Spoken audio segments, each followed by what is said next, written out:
আসসালামু আলাইকুম রহমতুল্লাহি ওবরাকাতু। আজকে ঐতিহাসিক 5ই আগস্ট। আজকের এই দিনে এদেশের জালিম হায়েনা স্বৈরাচারী সরকার এদেশের মানুষের উপর যে নির্মম অত্যাচার বিগত 17 বছরে করেছিল, তার যবনিকা সমাপ্ত হয়েছিল আজকের এই দিনে।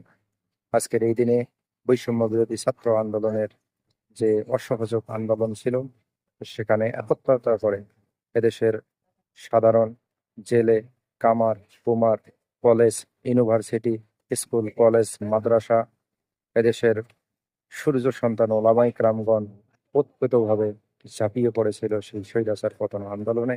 বিশেষ করে ইসলামী আন্দোলন বাংলাদেশের মহতারাম সিনিয়র নায়েবে আমির লক্ষ লক্ষ মানুষ নিয়ে সেই কারফিউর ব্যারিকেড ভেঙে গণভবনের দিকে আজকের এই দিনে এগিয়ে যায়। আলহামদুলিল্লাহ, আজকে 1 বছর পূর্ণ হলো 24-এর সেই গণ অভ্যুত্থান।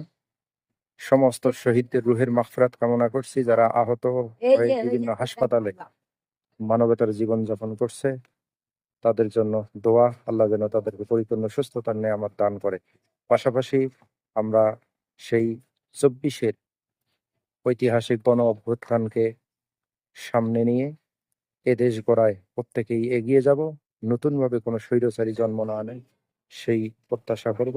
এবং যারাই দেশ এবং জাতি নিয়ে পূর্বের নয় শত্রুতা করবে, তাদেরকে বৈষম্য বিরোধী ছাত্র আন্দোলন শুধু নয়, এদেশের আপামর সমস্ত মানুষ তাদেরকে রুখে দেবে ইনশাআল্লাহ।